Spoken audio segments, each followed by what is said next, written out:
Buen día, profesora. Somos el equipo que le tocó exponer el tema de obtención de sosa cloro vía electrólisis del grupo 3IM73.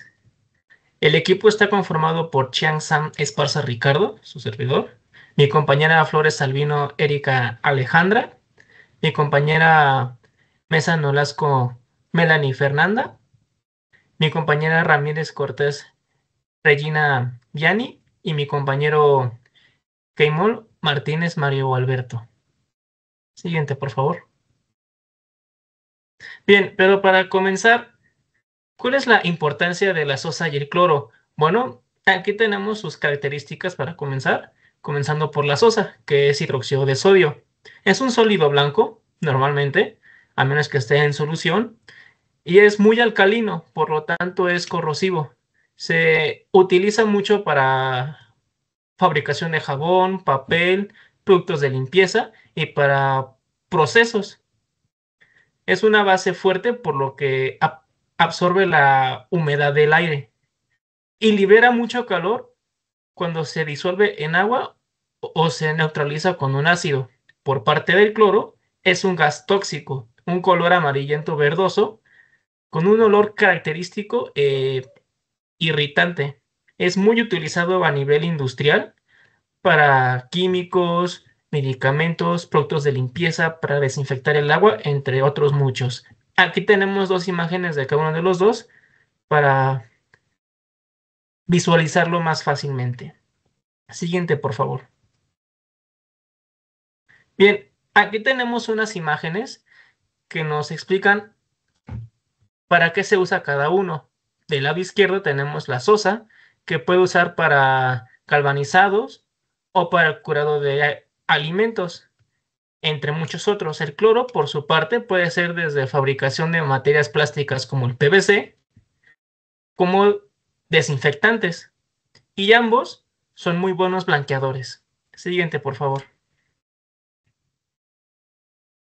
Ahora, para la extracción y preparación de la materia prima, no es nada más que salmuera. ¿Qué es la salmuera? Agua con alta concentración de sal. Así es, la sal normal, el cloruro de sodio. La solución saturada de sal en agua aporta los iones de cloro y de sodio. Por eso es la que se usa.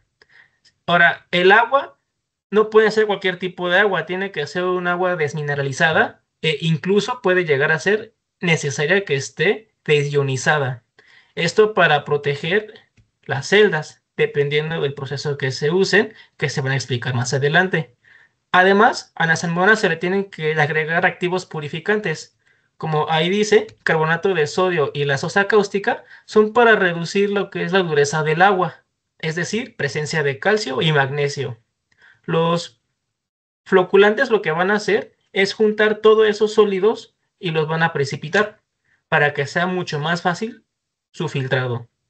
Y también dependiendo de los procesos, del proceso seleccionado, se va a agregar ácido clorhídrico. Es usado para ajustar el pH de la salmuera. Siguiente, por favor. Pero bien, ¿cómo se obtienen estas materias primas? Bueno, la salmuera puede obtenerse de forma natural, como agua de mar, o de cuerpos de agua salinos. En la parte superior izquierda podemos ver una imagen de lo que es una fuente de salmuera natural en Cuba. El cloruro de sodio, que es sal, se puede obtener ahí mismo del remanente que queda, o, como ahí dice, evaporando agua de mar o más cuerpos. El cloruro de sodio se usaría para concentrar más el agua para que sea salmuera. Por otra parte, lo que son los reactivos purificantes, como el carbonato y el sodio, se pueden obtener de forma industrial, ya sea que los compren a otra empresa que se dedique a obtenerlos, o también hay varias formas. Por ejemplo, lo que es el carbonato de sodio en específico, tiene una vía natural que es por un mineral que se le conoce como trona.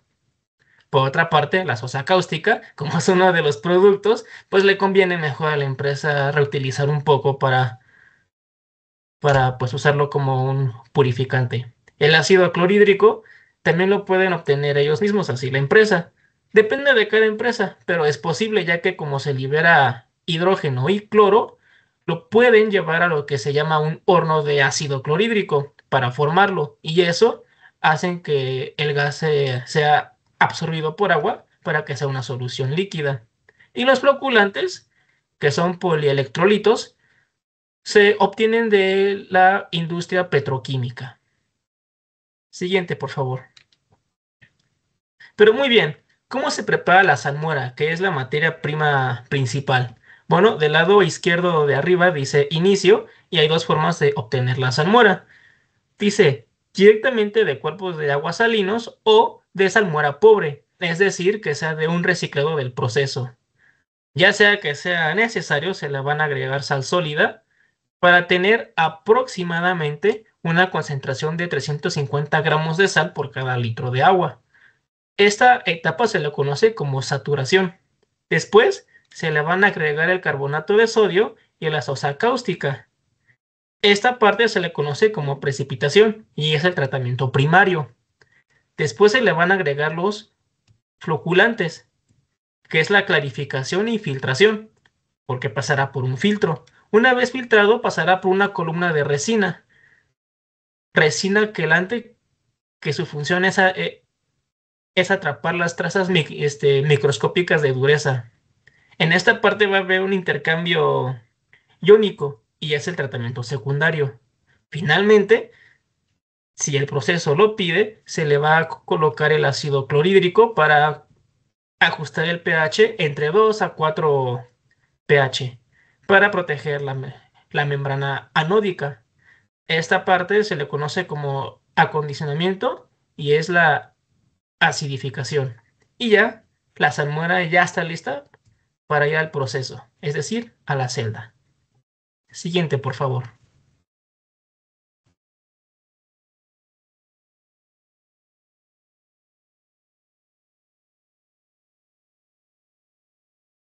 Por otro lado, del proceso de electrólisis,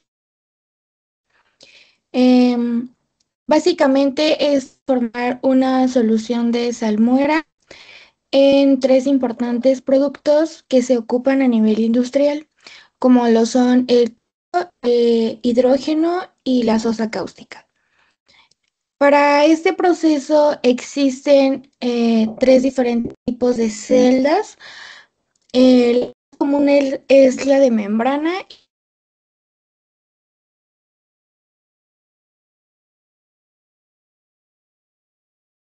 Este proceso se puede realizar la electrólisis con el objetivo de separar los iones presentes en la salmuera y que ésta sea transformada en distintas sustancias según su comportamiento. Las condiciones de operación y dimensiones del equipo las separamos en los tres tipos de celdas que existen, ya que cada una tiene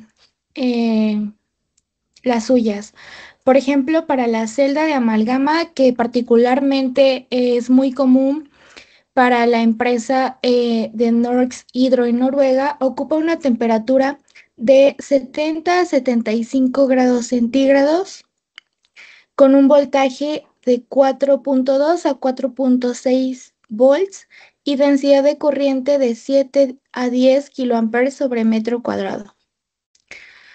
La concentración de cloruro de sodio aquí es de 300 gramos sobre litro y el consumo energético es de 3.000 a 4.400 kilowatts sobre tonelada. En las dimensiones del equipo se ocupan celdas modulares alimentadas en serie de 40 a 80 celdas aproximadamente. El descompositor, que es donde se genera la sosa cáustica final, puede medir de diámetro de 2 a 4 metros y tiene un volumen de hasta 20 a 40 metros cúbicos. Estos datos son basados en bibliografía de justamente del proceso electrolítico en general para la celda de amalgama, ya que eh, obviamente la empresa no te proporciona específicamente sus datos, sin embargo, sí son datos de esta celda. Para la celda de diafragma ocupa una temperatura de 80 a 90 grados centígrados, un voltaje de 3 a 3.6 volts. Ocupa una densidad de corriente de 1 a 2.7 kA sobre metro cuadrado. La concentración de cloruro de sodio es de 250 gramos sobre litro y tiene un consumo energético de 2.600 a 3.100 kilowatts sobre tonelada. Estos datos son, bueno, particularmente este tipo de celda la ocupa la empresa Dow Chemical de Texas. Y las dimensiones para el equipo son una celda con un largo de 2.5 a 4 metros, tiene un ancho de 1.5 a 2 metros, una altura de 2 a 3 metros y el área activa de la celda abarca de 3 a 10 metros cuadrados. El diafragma tiene un espesor de 3 a 6 milímetros y la distancia entre el ánodo y el cátodo es de 6 a 10 milímetros.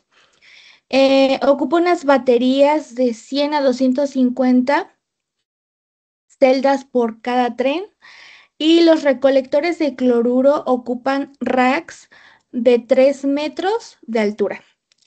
El licor que se ocupa en las celdas se envía a evaporadores y estos evaporadores tienen una altura de 6 a 12 metros y un diámetro de 1.5 a 3 metros. Para el caso de la celda de membrana, que es particularmente la que ocupa Only Corporation de Estados Unidos, ocupa una temperatura de 85 a 90 grados centígrados, de 3.6 a 3.05 volts y una densidad de corriente de 3 a 4 kilómetros sobre metro cuadrado. Para esta, la condición de las concentraciones del cloruro de sodio son de 300 a 315 gramos sobre litro. La presión que existe en el cátodo es de 0.30 megapascales y la presión del ánodo es de 0.25 megapascales. Su consumo energético es de 2.000 a 2.200 kilowatt-hora sobre tonelada y ocupa una celda. Puede ser monopolar o bipolar. Esta tiene un alto de 2 a 2.8 metros, un espesor de 0.8 a 1.5 metros y el área activa que está es de 2.5 a 4 metros cuadrados. La membrana tiene un espesor de 0.2 a 0.35 milímetros y el ánodo y tanto el ánodo como el cátodo la membrana son de 1.0 a 3 milímetros y ocupa de 50 a 120 módulos por línea.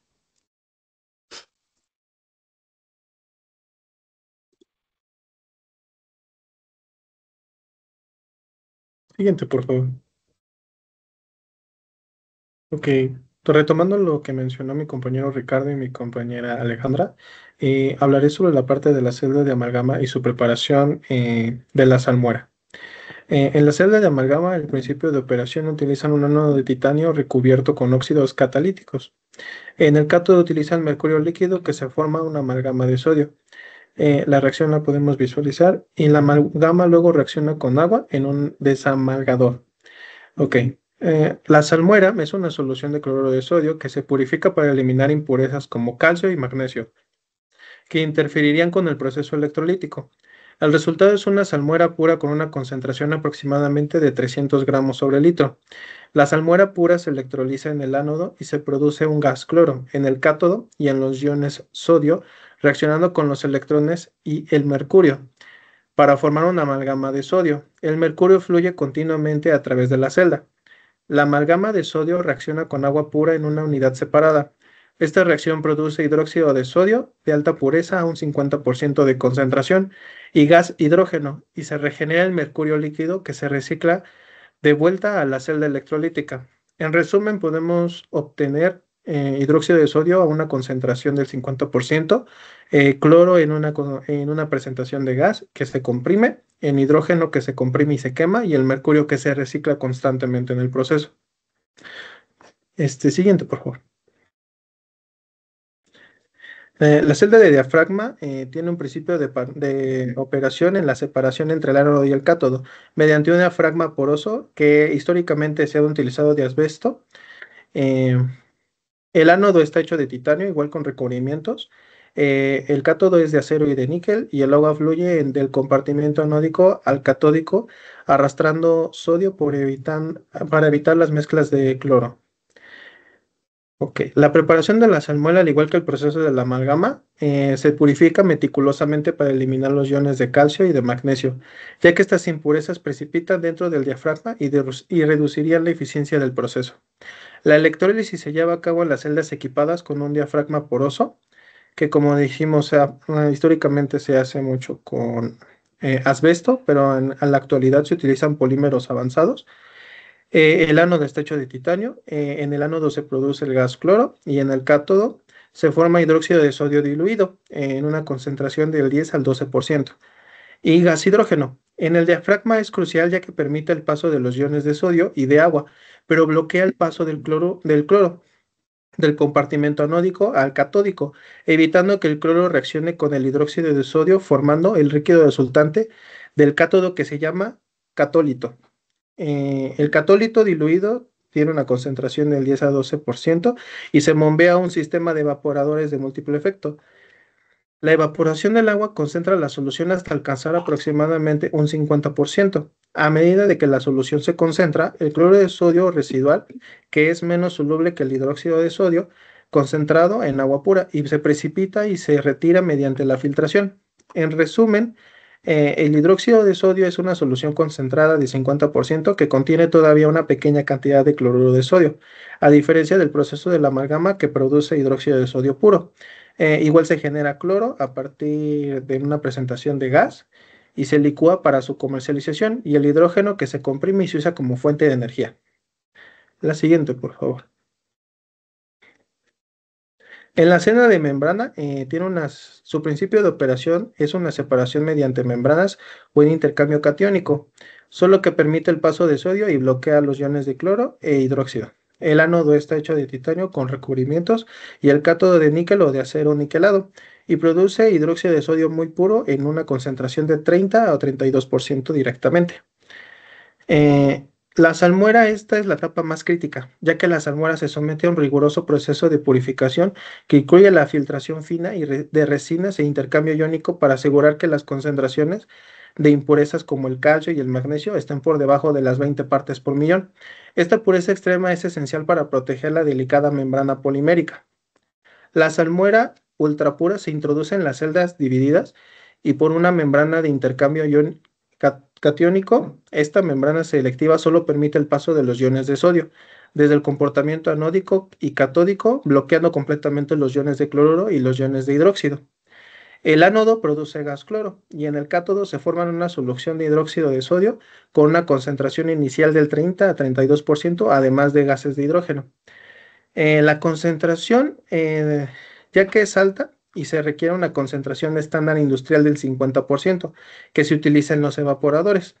En resumen, el hidróxido de sodio, que es de pureza extrema, que generalmente es del 30 al 32% o 50% ya pasando por todos los procesos, el cloro de gas de alta pureza y el hidrógeno, que es un gas de subproducto. La siguiente, por favor. Las tecnologías de electrólisis para la producción de cloro gaseoso se diferencian principalmente en el tipo de separación entre el ánodo y el cátodo, y el material de sus electrodos y el voltaje requerido y la calidad del hidróxido obtenido. En las celdas de amalgama, el ánodo de titanio con recubrimiento y el cátodo de mercurio líquido, donde se forma la amalgama de sodio, este diseño requiere un voltaje relativamente entre 4 y 4.3 volts, pero permite obtener una sosa cáustica del 50% de gran pureza. Sin embargo, su principal desventaja es el uso del mercurio, lo que implica altos riesgos ambientales. La celda de diafragma utiliza también un ánodo de titanio, pero su cátodo es de acero níquel. La separación se logra mediante el diafragma poroso, lo cual reduce el voltaje necesario de 3 a 3.4 volts. En esta tecnología, el hidróxido de sodio produce que produce es más diluido del 10 a 12% y contiene cloruro residual, por lo que requiere etapas adicionales de evaporación y purificación. Sus riesgos relacionados con el uso histórico es el asbesto y la humedad atrapada entre el diafragma. Pero por su parte, la celda de membrana emplea una membrana catiónica que permite el paso del sodio, pero bloquea los iones de cloruro y de hidróxido, aunque utiliza el voltaje más bajo de 2.8 a 3.2 volts y produce una sosa cáustica más concentrada del 30 al 32% y de alta pureza, ya que la membrana evita la contaminación con sal y su principio de limitación es el costo elevado de la membrana, aunque actualmente son las tecnologías más limpias y eficientes.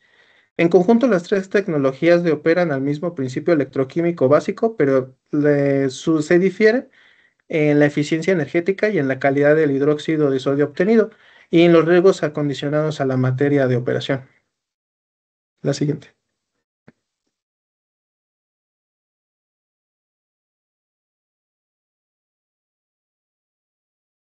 Ok, como siguiente punto hablaremos sobre los tratamientos que se le dan al producto terminado. Hay que recordar que venimos de un método industrial que está basado en la electrólisis de la salmuera. Este proceso pues es la base para la producción de muchos químicos que son esenciales para varias industrias como lo es la petroquímica, la papelera, la farmacéutica, alimentaria y también para el tratamiento de agua. Ahora, ¿por qué son necesarios este tipo de tratamientos a los productos? Son necesarios porque los productos tal cual salen de la celda electrolítica no están listos para su uso o distribución a nivel industrial, ya que estos contienen humedad, impurezas y también tienen concentraciones que no son adecuadas para su almacenamiento y distribución. El darle tratamiento al producto terminado tiene dos objetivos que son los principales. El primero es asegurar la calidad y pureza requerida por normas internacionales. El segundo es preparar los productos para almacenamiento y transporte seguros, evitando que tengan corrosión, fugas o que se den reacciones peligrosas o una degradación del producto. Iniciaremos con los tratamientos del cloro.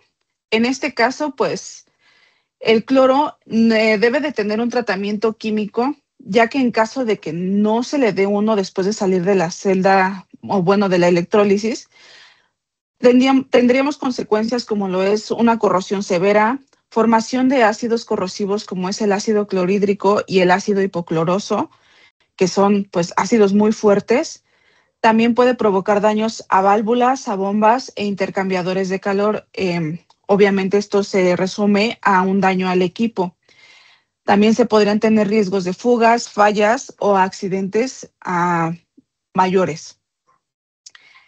Primero que nada tenemos el enfriamiento. Este paso es muy importante porque hay que tener en cuenta que el cloro sale de la celda electrolítica a una temperatura de entre los 70 y los 90 grados Celsius.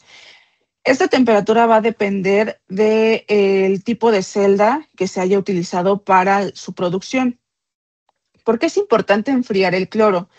Más que nada porque el cloro caliente retiene con mayor facilidad la humedad.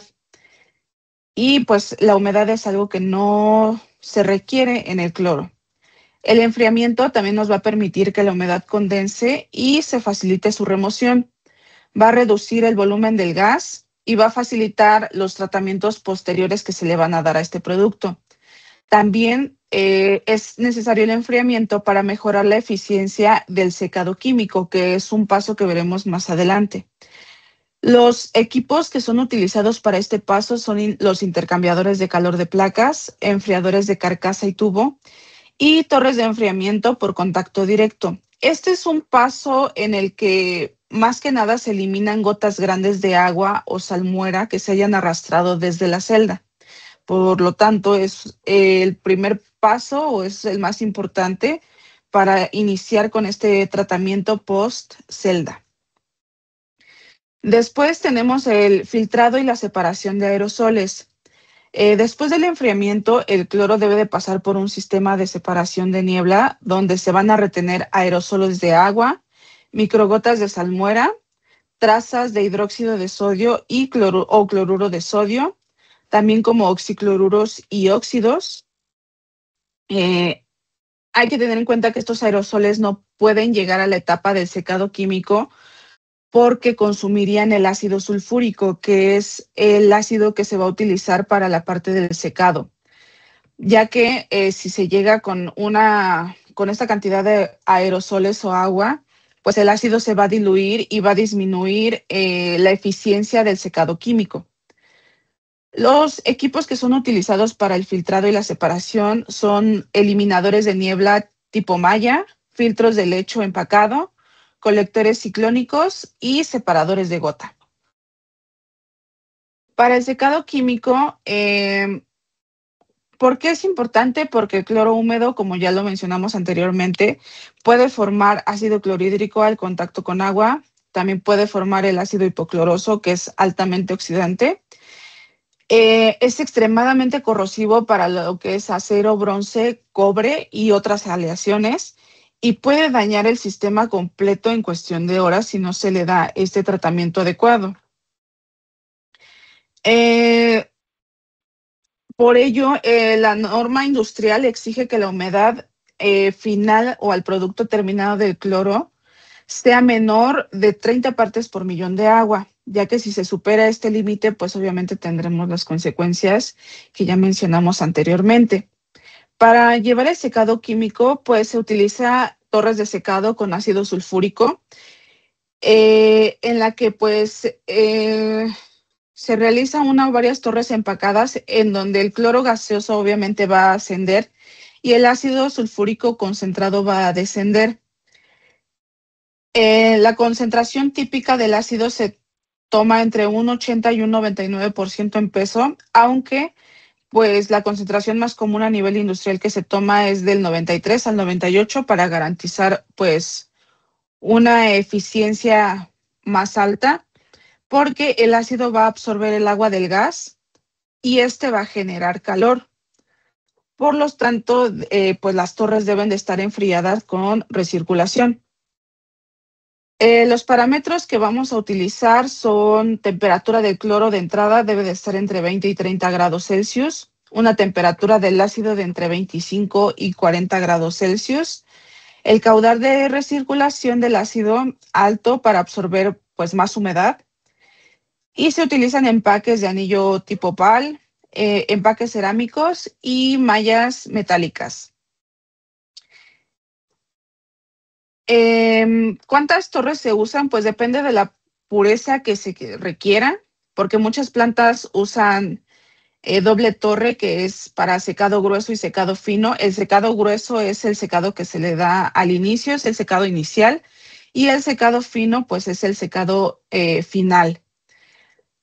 Se llegan a utilizar 3 torres de secado cuando la humedad inicial es muy alta, por lo tanto, pues se requiere de un proceso mucho más largo. Para el control de concentración del ácido sulfúrico, pues se usan sistemas de medición continua, como lo es para su densidad y conductividad, ya que a medida que el ácido va absorbiendo el agua, pues este se va a ir diluyendo. Por lo tanto, si el ácido baja de un cierto límite de concentración, ya no sirve para que el secado químico se lleve de una forma eficiente. Por lo tanto, se deben de llevar unos parámetros de medición continua del ácido para garantizar una eficiencia alta. El hecho de medir estos parámetros es con el fin de mantener que el ácido se mantenga entre el 80 y el 100% en peso de pureza para garantizar un secado óptimo. Después pasamos a la compresión y licuefacción del cloro. Una vez que el cloro está seco, pues se llevará a los compresores. El llevarlo a los compresores tiene como objetivo, una, aumentar la presión, prepararlo para la licuefacción y facilitar su transporte a unidades de purificación o almacenamiento. Los compresores pues deben de ser totalmente herméticos, deben de ser resistentes a la corrosión y deben de ser a prueba de fugas. Después de esta compresión, pues se pasa a la licuefacción del cloro, en donde el cloro seco ya se enfría y se comprime, que es cuando se aumenta la presión para que pase de estado gas a estado líquido. Este proceso pues va a ocurrir a presiones y temperaturas controladas, en donde sus condiciones típicas pues en presión son entre los 6 y 8 bar y temperaturas de alrededor de entre los 0 y los 20 grados Celsius, ya que pues igual el cloro líquido es más estable, es más fácil para transportar y es más seguro para almacenarlo. En este caso, los equipos que se utilizan son igual intercambiadores de carcasa y tubo, evaporadores con refrigeración mecánica y sistemas de enfriamiento por expansión. Después tenemos el almacenamiento del cloro y tratamientos o controles adicionales del cloro. El cloro líquido se va a almacenar en tanques horizontales refrigerantes, en isotanques o esferas presurizadas, también en cilindros metálicos especiales que son hechos de acero al carbono. Todos deben contar con válvulas especiales para cloro, sellos que sean muy resistentes para evitar fugas o fisuras y sistemas de detección de fugas, así como también deben de tener áreas ventiladas. Otros tratamientos adicionales que se le da al cloro, porque además de secar y licuar, pues el cloro también puede pasar por una desodorización, que es en donde se van a remover compuestos orgánicos residuales en plantas antiguas. Después también se le puede hacer una remoción de oxígeno, ya que en algunos procesos pues se usa la absorción o purgas que son controladas. Tenemos también el filtro final. Este filtro final nos va a ayudar a garantizar que ya no haya trazas de ácido, partículas o aceite en el cloro ya después de todo el tratamiento, después de salir de la celda. Y también tenemos detectores de humedad residual, ya que el cloro debe de verificarse que no tenga una humedad alta para asegurar que no excedan pues los límites permitidos para el cloro en gas y el líquido de alta pureza. Para el cloro en gas no se deben de exceder los 30 partes por millón de humedad y el cloro líquido de alta pureza no debe de exceder los 10%, las 10 partes por millón en humedad. Continuamos con los tratamientos de la sosa cáustica o el hidróxido de sodio. También hay que tener en cuenta que esta va a salir de la celda electrolítica como una solución acuosa diluida, cuya concentración obviamente y pureza pues van a depender también mediante el método del que se obtuvo. Por lo tanto, la sosa que está recién salida de la celda no es apta para su venta directa porque contiene impurezas, contiene un exceso de agua o humedad y en algunos casos llega a presentar también trazas o partes de cloruros disueltos. Por lo tanto, iniciaremos con la eliminación de impurezas o también se le llama purificación primaria. Dependiendo del proceso utilizado o del método que se haya utilizado para obtener la sosa cáustica, pues esta puede tener cloruro de sodio, puede tener también carbonato de sodio, trazas de hipoclorito, metales pesados o materiales insolubles. Para ello, pues se va a empezar con una etapa de purificación en donde se puede incluir la decantación, que es en donde se deja reposar la solución para que los sólidos insolubles se sedimenten en el fondo y así obtener la sosa cáustica. También tenemos la filtración industrial en la que se necesitan o se utilizan filtros de tela, de carbón activado o filtros de prensa. Esto se hace con el fin de remover obviamente sólidos finos, fibras de diafragma o partículas metálicas. Otros dos métodos que también se pueden utilizar son la descarbonatación, ya que a veces la sosa pues reacciona con el CO2 que se encuentra en el ambiente y forma carbonatos. También tenemos la eliminación de restos de cloro o hipoclorito. En esta parte se va a burbujear el vapor o gas inerte para expulsar cualquier partícula de cloro atrapado. Después tenemos la concentración por evaporación. Hay que tener en cuenta que la sosa cáustica sale de la celda con un 30-33% de pureza en proceso por el mercurio, de 12 a 15 en el proceso de membrana y de 10 a 12 en el proceso de diafragma. Y el mercado la requiere principalmente en dos concentraciones, que son del 50% cuando es líquida estándar y de entre el 73 y 99% cuando se lleva en presentación sólida, que es por escamas o perlas. Entonces, pues para llegar a este tipo de concentraciones que son requeridas por la industria, en el mercado se usan evaporadores múltiples donde se aplica vacío y calor para evaporar el agua sin descomponer la sosa. Los tipos de evaporadores que se utilizan son evaporador de película ascendente, de película descendente o evaporador de múltiple efecto. En el evaporador de múltiple efecto se utiliza cuando se busca una mayor concentración en la sosa y cuando también se quiere reducir el consumo energético. Estos equipos pues van a permitir aumentar la concentración mientras van a minimizar la corrosión, las incrustaciones y el arrastre de gotas.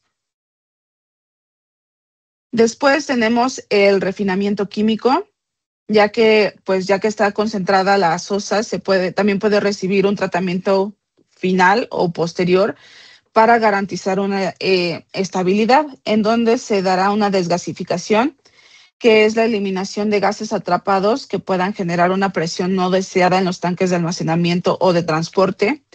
También tenemos el filtrado caliente para retirar partículas que aparecieron durante la evaporación y un control de color.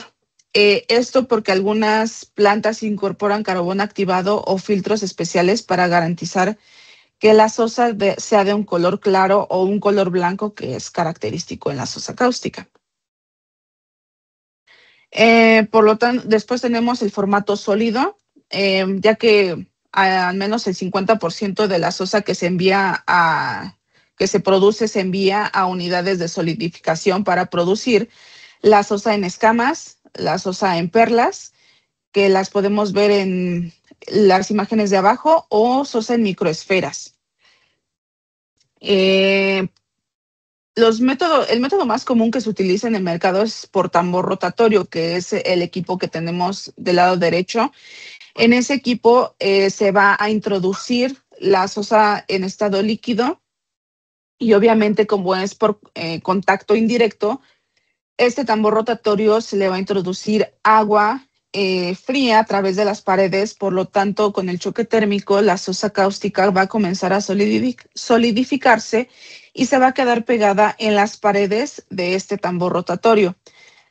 En la parte de en medio del tambor se encuentran como una espátula que va a ayudar a raspar esa parte de sosa cáustica que se va solidificando. Principalmente de este método se obtiene la sosa en escamas, ya que las escamas pues no tienen una forma como en específica o muy uniforme como lo es cuando se obtiene en perlas o en microesferas.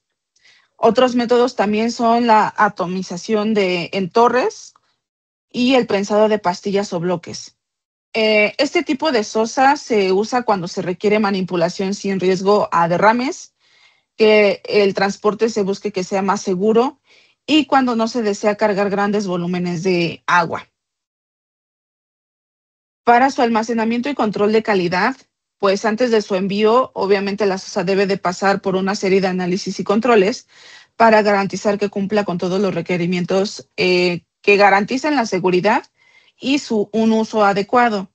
Los parámetros críticos que se le van a tomar a la sosa son que tenga la concentración exacta que se requiere, que no lleve contenido de cloruros, que el color sea claro o blanco como es característico, que no contenga metales pesados, la cantidad de presencia de carbonatos, su conductividad y el pH. El pH también es importante porque recordemos que la sosa cáustica o el hidróxido de sodio es una base fuerte.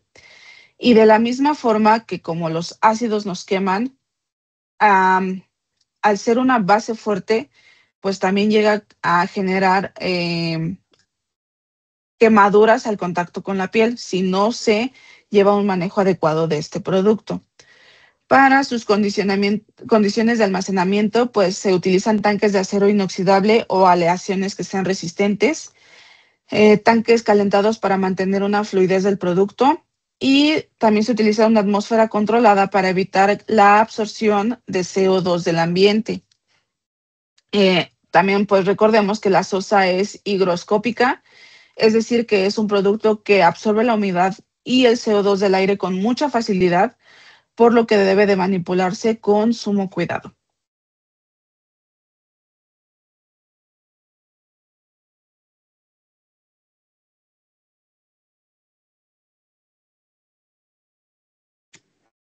Bueno, a continuación yo les voy a hablar sobre las empresas que realizan sosa cloro por vía electrólisis. La siguiente, por favor.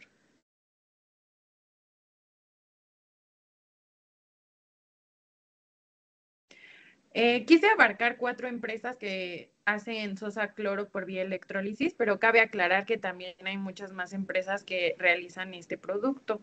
La siguiente, por favor.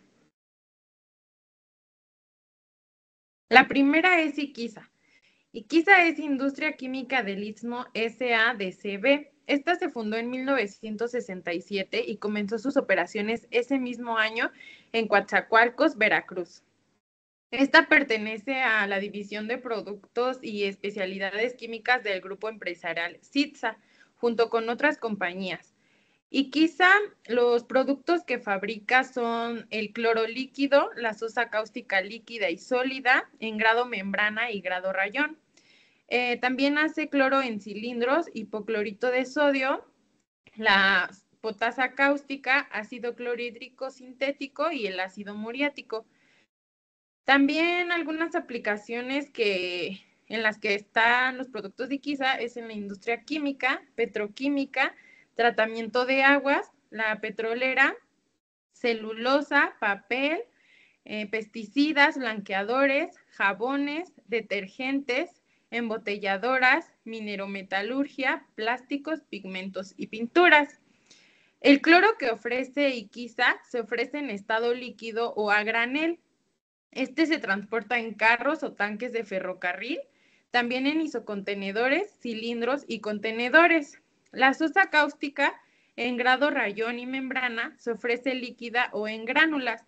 Esta está en pipas, así como también si está sólida es en escamas y granulada.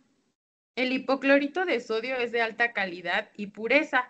Sus especificaciones se adaptan para satisfacer los requerimientos de la industria de blanqueadores y tratamientos de agua. Y por otra parte, el ácido clorhídrico sintético es de alta pureza y también se ofrece al mercado en granel.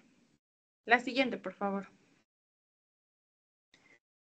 Bueno, la distribución geográfica de instalaciones productivas en Iquiza se ubica en la República Mexicana y abarca 5 estados.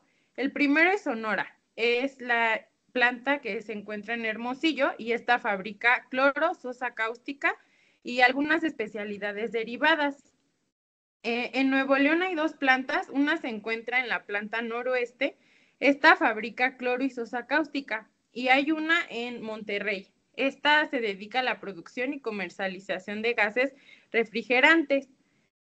También hay una hay 4 en Veracruz. La primera es en la planta Coatzacoalcos, esta fue la primera que se creó y esta se dedica a hacer sal para el consumo doméstico. También está otra planta ahí mismo que se llama igual Coatzacoalcos. Esta hace cloro y sosa cáustica. También está una cogeneración de electricidad y vapor y también hay una procesamientos y almacenamientos subterráneos de hidrocarburos. En Tlaxcala solamente hay una planta que es la planta de Tlaxcala, así se llama, y aquí fabrican cloro y sosa cáustica. También en el Valle de México hay 2, que es la planta Santa Clara, en donde fabrican cloro y sosa cáustica. Y también está una procesadora y distribución de sal. Como su nombre lo indica, hacen sal para el consumo doméstico. La siguiente, por favor. Bueno, voy a decir los volúmenes de producción de Iquiza. El volumen de producción específico varía anualmente, pero la empresa busca operar cerca de su capacidad de diseño. Un ejemplo que encontré es que en 2023 la planta de Iquiza Noroeste operó con una eficiencia del 98.3%, obteniendo niveles de producción similares a su capacidad. Iquiza, por parte del grupo CITSA, también tiene una capacidad de producción anual total de 322,000 toneladas de cloro y 362,000 toneladas de sosa cáustica. Esto es a finales del 2024. Tras la expansión de su planta en Coatzacoalcos, voy a decir también los detalles de la capacidad de producción. La capacidad total del grupo incluyen 2 plantas, que es la planta Santa Clara y Noroeste. En cloro realizan 322,000 toneladas anuales y de sosa cáustica hacen 362,000 toneladas anuales. En la capacidad de la planta de Coatzacoalcos, tras la expansión que ya había mencionado, de cloro hacen 220,000 toneladas anuales, mientras que de sosa cáustica hacen 248,000 toneladas anuales. En la planta noroeste, que está en Nuevo León, la sosa cáustica hacen 45,000 toneladas anuales. La siguiente, por favor. La siguiente empresa es Oxychem. Oxychem es una subsidiaria de Occidental Petroleum Corporation que se dedica a la fabricación de productos químicos. Occidental Petroleum Corporation se fundó originalmente en 1920 y los productos que esta empresa hace son las resinas de cloro de polivinilo y cloro y sosa cáustica. En cloro se utiliza para el tratamiento de agua, la lejía y los productos farmacéuticos y la producción industrial. Y en sosa cáustica, esta es para la pulpa, el papel, los textiles y los detergentes. La siguiente, por favor. Su distribución geográfica de instalaciones productivas de Oxychem. Bueno, esta opera totalmente en 23 instalaciones de producción a nivel mundial. Estas plantas están distribuidas en varios países. Esto incluye Estados Unidos, Canadá y Chile. En Estados Unidos hay una en Alabama, una en Chicago, aquí hacen silicato de sodio. También hay en Wichita, Kansas, en donde fabrican cloro, ácido clorhídrico, sosa cáustica, clorito de sodio y algunos compuestos orgánicos clorados. Hay una en Los Ángeles, en donde fabrican cloro, sosa cáustica, compuestos orgánicos clorados. En Nueva Jersey fabrican cloruro de polivinilo. En Dallas, Texas, hacen silicato de sodio. Y en el campo de batalla de Texas también hacen cloro y sosa cáustica. Por otro lado, en Canadá, en Cataratas del Niágara, Ontario, hacen cloruro de polivinilo. En América Latina, en Talcahuano, Chile, hacen cloro, sosa cáustica, ácido clorhídrico, hipoclorito de sodio, cloruro férrico y cloruro de calcio. La siguiente, por favor. Oxychem produce más de 4.5 millones de toneladas de sosa cáustica anualmente en Estados Unidos, lo que representa aproximadamente el 5% de la capacidad global. También Oxychem es el cuarto mayor productor de cloralcali del mundo y es el segundo vendedor de productos cáusticos más grandes del mundo. La siguiente, por favor. La siguiente empresa es Unipar Innova. La empresa Unipar anteriormente era conocida como Unipar Carbocloro. Fue fundada en Brasil en 1969. Los productos que Unipar fabrica es el cloro, el hipoclorito de sodio, el dicloroetano, la sosa cáustica líquida, el ácido clorhídrico del 32% al 33% y el ácido clorhídrico al 37%. También hace PVC. En las aplicaciones del cloro se utiliza para fabricar PVC, disolventes clorados y agroquímicos, siendo esenciales para el tratamiento de agua potable, las piscinas, alcantarillado y como insumo intermedio de la producción de poliuretano. En la sosa cáustica, la fabricación de este producto en Unipar tiene lugar en las plantas de Cubatao, Bahía Blanca, en Brasil y en Argentina. Las aplicaciones se utiliza para la clasificación de papel y la pulpa y también se utiliza ampliamente en la industria química y petroquímica, en metalurgia para la producción de aluminio para la industria del aluminio, jabón y detergente, la industria textil y procesamiento de alimentos. También nos dice que por cada tonelada de cloro se produce 1 toneladas de sosa cáustica y 0.03% toneladas de hidrógeno. La siguiente, por favor. La distribución geográfica de las instalaciones productivas, como ya lo mencioné, Unipar nada más está en Brasil y en Argentina. En Brasil, hay una oficina en Sao Paulo, hay un complejo cólico Tucano, un complejo cólico en Cajuina, una fábrica de Camacar en donde fabrican clorados y sosa cáustica, un complejo solar en Piropora, una fábrica que está en Cubatao en donde fabrican clorados y sosa cáustica, la fábrica de Santo André, donde igual fabrican clorados, sosa cáustica y también PVC. Y hay un almacenamiento y estocaje en Santa Catarina. En Argentina hay una oficina en Buenos Aires, un centro de distribución en Ezeiza, una fábrica en Bahía Blanca donde hacen clorados, sosa cáustica y PVC. En Salina, el Gualicho, también hay una fábrica. La siguiente, por favor.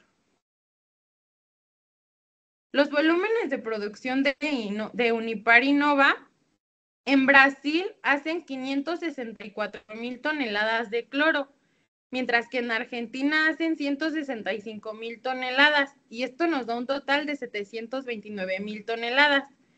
De sosa cáustica en Brasil hacen 635,000 toneladas, mientras que en Argentina hacen 186,000 toneladas. En conjunto nos da 821,000 toneladas de sosa cáustica. En Brasil hacen 300,000 toneladas de PVC, mientras que en Argentina hacen 240,000 toneladas y da un total de 540,000 toneladas. La siguiente, por favor. La siguiente empresa es Olin Corporation. Esta empresa es estadounidense de fabricación y distribución en productos químicos y municiones. Inicialmente se dedicó a los explosivos y a través de adquisiciones y expansión creció hasta convertirse en una corporación multinacional de productos químicos y municiones.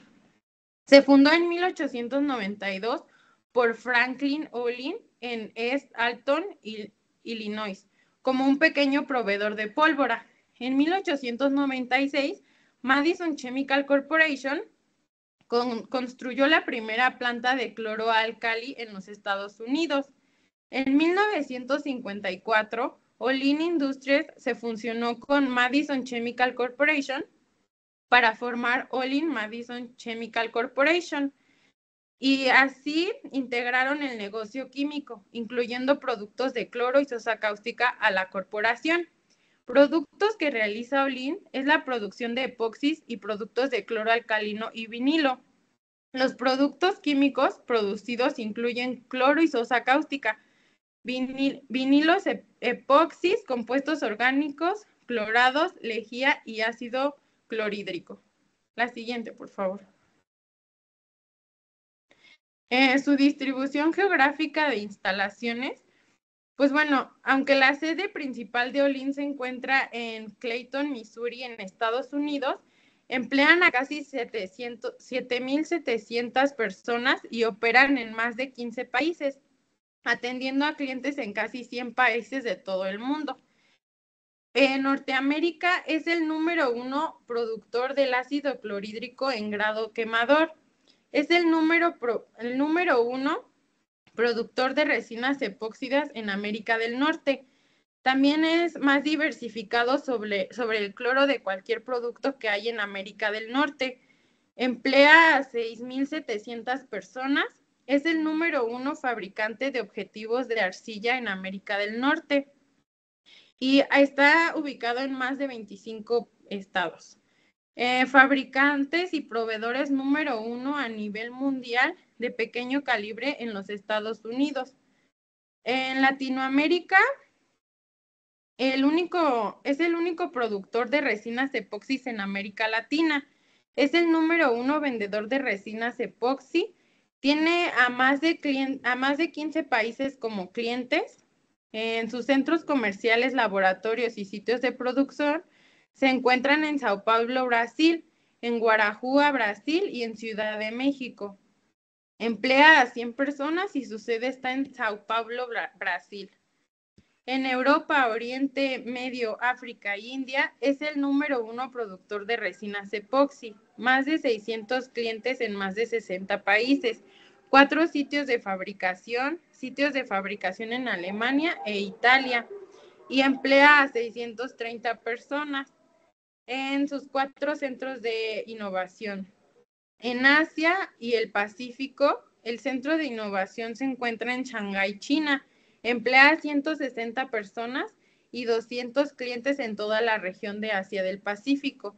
Sus instalaciones de fabricación están en Shanghai, China. La siguiente, por favor. Olin Corporation reportó una capacidad de producción anual de 3.5 millones de toneladas de productos químicos en total para el 2023, que incluye aproximadamente 2.1 millones de toneladas de producción de cloroalcali. La siguiente, por favor. Bueno, estas son nuestras bibliografías. Y esto sería todo de nuestra parte. Muchas gracias.